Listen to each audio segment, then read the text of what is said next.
start the AI pricing journey not boiling the ocean, but finding a use case that works, that proves, and then expand it, roll it out. So don't try to find the best solution. Don't try to find perfect data, but find a use case that proves your case. Coffee's for closers only. So we've established my proposal is sound in principle. Now we're just haggling over price. Let's see how much we're going for on eBay. I mean, it's the same as Dunkin' Donuts. Costs 15 times the price. Welcome to Impact Pricing, the podcast where we discuss pricing, value, and the explosive relationship between them. I'm Mark Stivey, and I run boot camps to help companies get paid more. Our guest today is Dan Zatta. Here are 3 things you want to know about Dan before we start. He's the author of The Pricing Model Revolution, The 10 Rules of Highly Effective Pricing, and his brand new book, Revenue Growth Management. He was named one of LinkedIn's top 5 pricing thought leaders, and he's been with several big-name consulting firms, including Accenture, SKP, Boston Consulting Group. Welcome, Dan. Thanks a lot, Mark. I'm so excited to be with you again for the second time. So super nice to be with you. Thanks a lot for having me. Oh, my pleasure. And remind us all, how did you get into pricing? Like all pricers, by chance. It was not planned. I was not wanting to become a pricer when I was a baby, so it came by time. It was when I started my consulting career. I was doing all types of projects. I started with some cost-cutting activities, process optimization, M&A. And when I look back at my cost-cutting projects, I was working for one of Europe's largest logistics companies. When I went into the client's building, nobody wanted to see me around. Everybody hated me. I was just trying ways to fire people. So discussions with the unions and always in a bad mood, everyone. So when I woke up in my hotel to go to the clients, I was in a bad mood and they were in a bad mood. Then I started my first pricing project and everybody was happy to have me. We worked and found a solution to make the company more profitable. The people I was working with were promoted and everybody made friendship with me. So I realized that pricing is the sunny side of consulting. It's full of joy, full of great results and full of friends. So I said, why bothering and staying far from the sunny side of consulting? We have to work on pricing. It's much more fun and makes a lot of friends. Awesome. I absolutely love that story. And so let's throw that into prospect theory for a second, right? So losses loom larger than gains. So here we are trying to cut costs. So we're trying to take stuff away from people and they hate us, or we're trying to help them with revenue, right? Yeah. The gain side. And it's like, oh, you can get me promoted. So that's pretty cool.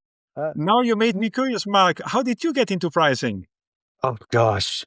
So it turns out I got into pricing. I was when I was a kid, I would go to the grocery with my mom and I'd see prices that ended in 9s. And I was always really curious, why do they do that? Right? Do they think we're stupid? We know that 99 is $1. So about 20 years later, I was in a doctoral program in marketing at UC Berkeley. And I had a chance to play with scanner panel data, and it gave me a chance to test this. And then I tested a bunch of different models to see what would fit the decision process best for a consumer. And I absolutely fell in love with trying to understand how people use prices to make decisions. It is just, I still love it today. I still find it fascinating. Cool. So it was the research that opened up these new perspectives. Yeah, for me, which is kind of unusual. Most pricing people get into it differently, right? From doing a pricing project someplace and seeing the impact. So nice. Hey, since you've been at so many different big name consulting companies, right? And it's not like you job shop every year or two. You were there for a long time, each one. How do they compare? When you think about them, do they have different frameworks? And were you able to learn their frameworks as you move along? Yeah, this is a great question. And indeed, they are all a bit different. I had the luck to start my career within Accenture, which is growing massively. So I had, I think at that time, 100,000 colleagues, and now it's 500,000 or even more. So really huge. Well, it's a very American culture, American focused company. that I liked a lot. They also had at that time a very big training center for all young consultants near to Chicago, which was an amazing experience. And the strength of the company was to do both strategic work. I was in the strategy competency, but then also everything related to IT processes and change management. One of the very strong assets is the IT capabilities and very long IT projects. So this was something that then changed by time, because the strategy competency where I was in became part of an industry where IT was really guiding, and I was more into strategic pricing topics. So this is why then I had the luck of joining Simon-Kucher, which is an amazing school for pricing. I was also lucky that when I was hired, they were telling me, we don't want consultants, we want entrepreneurs. Are you willing to open up a new market and make the company grow? And I was then thrown in the cold water, because in Italy there was no office. So I founded the Italian office, which became one of the most successful offices. And then I also was able to sell at that time the largest project ever, a transformation project on a global basis. However, as I'm married to a Bavarian wife who wanted me back in Germany, and in Germany we had already a lot of partners, I decided to go back to Germany, also because the kids, I have 3 kids, were growing, and BCG made me a nice offer. So I joined BCG. The great thing about BCG is that they are present at all large accounts. They have an amazing network, and I was contributing to build up the pricing practice. So also there, and great frameworks, great approaches, great colleagues, like at all other consulting companies. But at some point, I wanted to again work in a smaller environment, and I decided to step back, where I had also more degrees of freedom, because in these large consulting companies, there are of course a lot of rules, a lot of accounts that are already assigned to partners, so you have a bit less room for maneuver. And I guess this is also the great advantage of you. You are, I guess, very free to, let's say, undertake the activities that you like, to work with the clients that you like. So you're also quite free in your choices, I guess. Yeah, I pseudo retired 7 years ago, so I like to say I only do what I want to do at this Oh, point in time. So it makes my life really fun and easy. That's all I could say. So I'm really curious, because when I think about these 3 great companies plus the small companies, and I'm sure they all have their own exercises or ways to think about things or frameworks. And what I struggle with is, given that experience, is there a truth in pricing? Or is it everybody's perspective in pricing? very good question. At the end, everybody cooks with the water, as people say. So it's very much about, I think, for clients, who are you working with? Because teams vary, especially in large corporations. You have better consultants and less good consultants. So at the end, it's always very important to select the right team that fits also your team within your corporation, so that the chemistry between the clients and the consultants works well. So I think this is a bit the key to success. Hmm. So here's what I just heard you say: the people matter, the processes are pretty similar across the consultants. Yeah, I mean, we are sharing our knowledge across podcasts, at the pricing conferences, with books. So I think lots of the knowledge that maybe 20 years ago was in the hands of few now is quite widespread.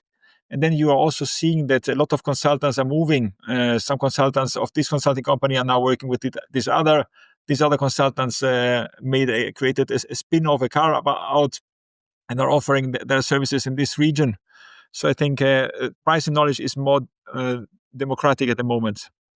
Got it. So I think the reason why I find that so interesting or fascinating is because the way I think about pricing, or the way I'm learning to think about pricing, isn't how anybody else thinks about it and talks about it. And so that's just very fascinating to me, that we think we have a truth. So I like it. I like this thought. yeah, we'll see, because I'm exploring this. So let's jump topics for a second. Tell us about your new book, Revenue Growth Management. What is it? Who'd you write it for? Here it is. So Nice. warm came out of the prince. So this book is about revenue growth management, a topic that is very key for retailers, but overall for FMCG companies. So the Unilevers, the Procters, the Mondelez of this world, who are selling their products through the Carrefours and the Tesco's and the Walmarts. It's about orchestrating a number of elements, which is price, its trade terms, its spec price architecture, its promotions. So this would be some of the key elements that these guys have to master. And I'm always so fascinated about the potentials that you find when optimizing these levers. One example, salespeople at some point lose overview or become a bit lazy and are not getting really a tit for tat. So rather than being paid for every condition you're having, they give discount without a counter performance. So trade terms optimization is about understanding what is our commercial strategy and how can I translate this into a number of conditions that then help me getting out of the most from my relationship with the retailer, but also embark on a journey of partnership where I give you more if you do this, and then we have both a success. And there are so huge gaps, and I find it in every company, which is great because there is always room for improvement. Or take promotions. There are so many promotions that are just burning money because they are just done as the promo calendar of last year, and then they are overlapping, and then they are addressing the wrong targets. So by reducing and cutting and killing promotions, you save a lot of money and you are much more focused. And here it's fascinating because also AI comes into play and can help you understanding and tracking which are the promotions that will bring an upside and uplift, and which are the ones that should be killed. So with the modern technologies, with new tools, all this can be optimized and help becoming more profitable, even in a better way. Nice. So, it's kind of funny as you're speaking, I don't do a lot of work in the B2C world, right? And so when you're thinking about FMCG or selling to retailers, that's you think of it as B2C because there's tons of data there to go play with. But in truth, everything you just talked about are the types of things we think about in the world of B2B, which is, hey, if I'm a FMCG and I'm selling to Walmart, I now have a B2B relationship. What does that relationship look like? Absolutely, you're spot on, because at the end it's the Procter selling to Walmart, it's Unilever selling to Costco. It's a pure B2B relationship, and they even cannot set prices. They can only recommend prices. Many of those retailers then stick to recommended prices, but they are not obliged to. So there are a lot of levers, and they are so specific and different compared to pharmaceuticals, compared to automotive, compared to insurance. So this is also the fascinating thing about pricing. My wife always tell me, "Are you not bored to work more than 20 years in pricing? Is it not boring?" I said, "No, because it's always so specific and so different. Every industry is different. You have different levers, different logics, different tools to use." She's a bit skeptical, but I think she believes me now. So, so in the FMCG world, it's a completely different world that is super specific. And that's why this book was really needed, because there is no book on this topic. And we wanted to close the gap. And I was super proud that the CEO of Nestle, the head of RGM of Ferrero, the owner of Campari Group, they all said, great to have this book, and it opened our eyes. Nice, nice. And so give us some examples of things that FMCG companies can do in that relationship. I mean, you already gave me one that I really love, which is, hey, just because we gave a promotion last year doesn't mean we have to give the same promotion this year. Yeah. Right? I was working for one leading beer manufacturer in a country. And the CEO called me in and said, I have this terrible problem with the promotions, because everybody is promoting the beer. So the shopper feels stupid if he or she is paying full price and not buying a promoted beer. And then I said, the problem is you, I told him. You are the problem, because you are the market leader. You are the first one who should change this promotion fullness.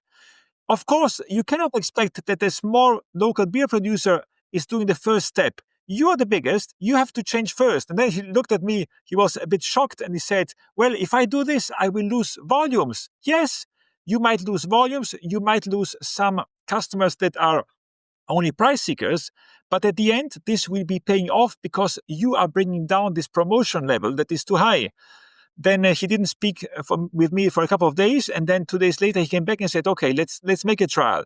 At the beginning, it was a bit tough because we lost volume, but then the others followed, and they were much more focused in understanding which are the promotions that we really are making sense, and they started killing a number of promotions that were overlapping and having also different targets, because one was pushing a different a new brand, a new pack configuration. The other one was trying to acquire new customers, and they were all overlapping.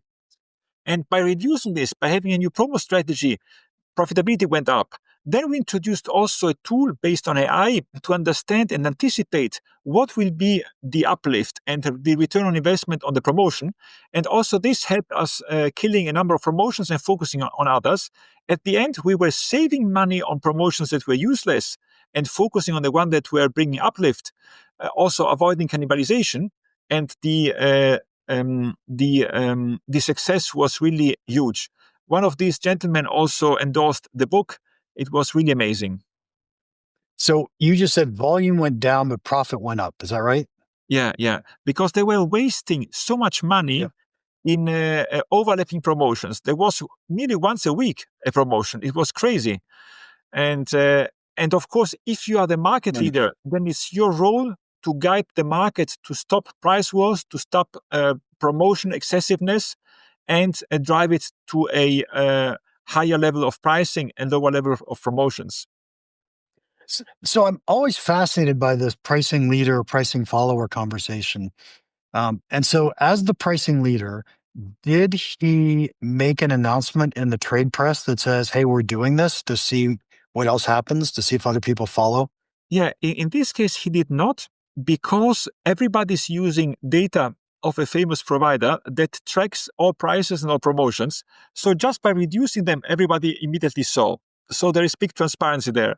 But if you open up a newspaper, you would see something like this. For example, in the steel industry, then you read about ThyssenKrupp announcing that they will increase prices because energy went up and this cost went up.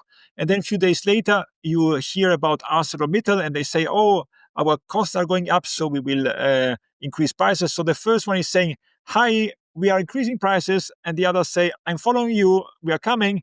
So they are always having nice margins and high prices.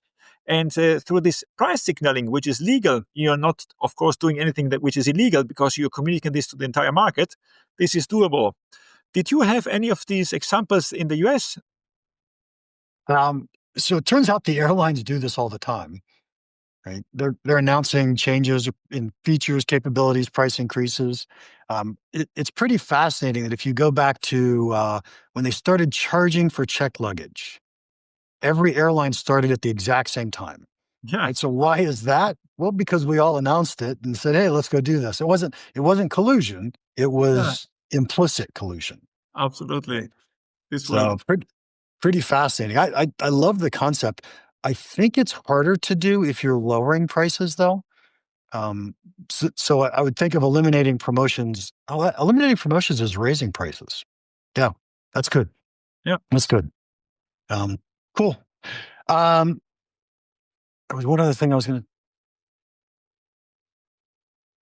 You had said something else that I really wanted to respond to or ask you about. Dang it. Oh, got it. The competing promotions. I could imagine, and I don't know this, but I could imagine that's caused by a whole bunch of silos inside the company, each running their own promotions. A, is that true? And B, how do you solve that problem? Absolutely. This was the case with a food manufacturer that was selling water, but also food and also pet food. So different things of a conglomerate, and everybody was doing its own things. Well, bringing together and creating also transparency, some of the executives there said we are hiding in plain sight. Everybody was doing things that were obvious, but then with a lack of numbers, lack of reporting, lack of transparency, this was not so visible. So bringing in this transparency and reporting was helping then to get this visibility. And so was it a top down, hey, we have to all change, or was it? Yeah, it was driven by the C-level. And indeed, if you see a C-level that is taking pricing on his or her agenda and pushing for the topic, giving it the right importance, then it's something that helps a lot. That's why in my book called The 10 Rules of Highly Effective Pricing, the first is the role of the CEO, who should be pushing for the topic and put it on his agenda, because typically CEOs are also getting a big bonus based on the profitability and the EBIT of the company. So they should be the ones pushing for pricing, because then they have more money in their pockets. I would absolutely agree with that. Let's jump to my favorite topic nowadays. I dearly love talking about AI. And I think the reason I do is because I don't know enough. I don't think anybody knows enough, if you want to know the truth. So how are you using it? How do you see it being used? Start out with whatever you want to talk about, and then we'll dive in deeper. So this is a great topic, and it's connected to my next book, which will be coming out in January. It's called Smart Parts Pricing, the first book on spare parts pricing. And there, applying AI is a super cool thing. Why? Because it's such a complex world where you have millions of SKUs.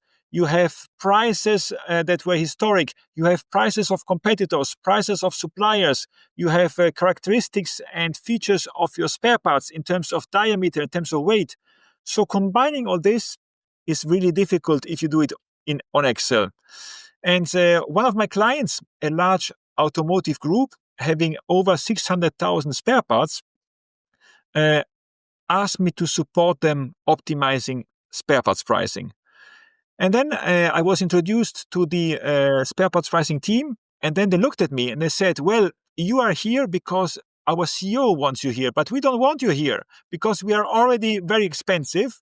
We already are doing our homework. So what is your value? Why are you here? So it was a tough start. And then at the end, we were best friends because I introduced AI-based pricing. So what did the algorithm do? The algorithm was gathering information related to a number of technical features, for example, diameter and weight of spare parts, and was checking if there were some outliers. And indeed, we found thousands of outliers that were too cheap compared to other products that were technically similar. Then the second step was to introduce competitive pricing. So we had a provider of parts baskets. So this means we were comparing ourselves both to competitors and to suppliers. So OES companies that were supplying the parts. Of course, if we have a brand, then our genuine pricing should be higher than the one of the supplier with the generic brand. And we found so many prices that were lower. So to make a long story short, we were able to spot so many outliers that immediately we had more than 1 million euros of opportunities that we translated into quick wins. And this founded the entire pricing transformation. This is the beauty of spare parts pricing combined with AI. You are very quick in understanding where can I increase prices without anyone shouting, with anyone complaining, without losing volumes, simply because prices are inconsistent and are outliers. Have you ever had such an experience? Did you ever find outliers in spare parts pricing yourself? So not in spare parts, but when I worked in semiconductors, we did something similar in that we scraped all of the prices off of our distributors. And we could tell our distributors when they were pricing incorrectly because we knew their formulas, right? We could recalculate their formulas. We know what we sold it to them for. We know what they were selling other parts for. And it's like, okay, we got it. We've deciphered your formulas. Here are some mistakes you're making. Cool, Right. cool. So very insightful. So that's pretty cool. But here's the thing. I did that with Excel. Why do you need AI to do what you just said? You're right. And between the two of us, you can do also regressions and find this out. The question is, how quick are you, and how how high is the complexity that you can manage with Excel? If you are really working for a large corporation with hundreds of thousands of spare parts and with a lot of elements coming from competitive data, coming from dynamic prices moving, conditions you're giving to different client groups, different discounting policies, different technical features, and so on and so forth. You have so many variables that it gets difficult, slow, and cumbersome to come up with quick price increases. If you have a nicely programmed price algorithm, this will immediately create alerts and show you where you have the outliers. And then the next day, you can change the price in your system and immediately start earning more. So you can do both, but with AI-based pricing, you are quicker, faster, and can handle a much more complex situation. This is what I saw based on my experience. Would you share this, Mark? Will I share what? Would you share this view that with AI-based pricing, you are quicker and faster and more efficient? So probably yes, but I think of AI, if I were trying to guess how you would use AI in this parts pricing thing, it wouldn't be, hey, I'm quicker and faster at what I already know how to do. It would be, I can now do things I couldn't do before. So for example, maybe I have a way to figure out what inventory levels are at my competitors, and I was never able to do that before. Or I could watch price changes in some industries or some market segments, and I wasn't able to do that before. And so that's, in my mind, when I'm thinking about AI, it's like, well, tell me something I don't know. Well, I fully agree with you. And many of the companies I work with on spare parts pricing, they are still at the age of cost plus pricing with a lot of inconsistencies. So moving to AI-based pricing, and some of those had also an agentic solution driven that would help you really understand how to optimize price of different parts families in a very, very effective way. This is sounds in many cases like the future. Yeah. So since you brought up cost plus and 600,000 parts, this is a fascinating, this isn't an AI conversation, but feel free to bring it in. How do you price 600,000 parts and not do cost plus? Well, for example, you would start doing, let's call it smart cost plus, if you want to see what is the impact of the size or the weight or the materials of the spare part. You could do then competitive pricing. If you bring in parts baskets to see where am I compared to the market, compared to competitors, compared to suppliers, and then you can bring value elements because there might be some spare parts. Think of an aircraft. If this is not there on time, even if it's only a 20 euro spare parts, but if my aircraft is not departing, then I have to pay for 300 people the overnight and rebook them, and I cannot use the aircraft. So this is costing me so much money that even a 20 euro spare parts pricing, I would pay 10,000 US dollars. So then the value kicks in. So all these perspectives can be added to cost plus. Many are still at cost plus, but are missing all these opportunities because of complexity, because of limited attention to pricing, which is costing them a lot in terms of lost profits.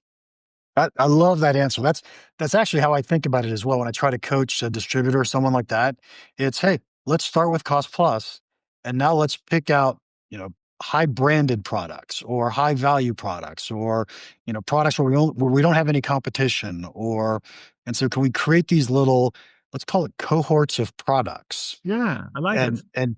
and change the plus part of cost plus, right? It can Yeah. still be cost plus if you want, but just give it a higher plus. And I like this. High it, cost it's plus. yeah, and so you said uh, that's I'm not sure what word you use, cost plus modified, something like Yeah, that, but it was a smart cost plus, yes. smart cost plus. Yeah, I thought that was brilliant. That was a great way to put it. Great way to put it. Dan, we are almost out of time. This has been a lot of fun as always. Um, Final question. What's one piece of pricing advice you'd give our listeners that you think could have a big impact on their business?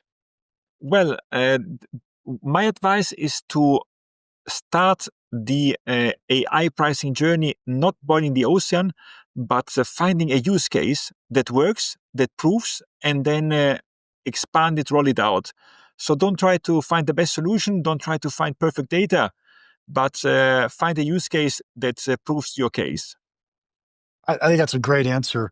The third tenet of my context-driven pricing is perfection is impossible, and it's going to be impossible with AI. It's impossible no matter what. So just go do something, and AI is a fabulous tool to help you find it. So Absolutely. nice. And Mark, thanks a lot for all the books you wrote. I can't wait that you come visiting me in Munich. You will need to sign them all. I want a dedication on them. Okay, I'm gonna have to rest my hand up for that. No, you've got as many as I do now, Dan. Um, I'm sorry. Thank you so much for being on the podcast. If anybody wants to contact you, how can they do that? The best on LinkedIn. All right, we'll put your URL in the show notes. To our listeners, thank you for tuning in. If you enjoyed this, would you please leave us a rating and a review?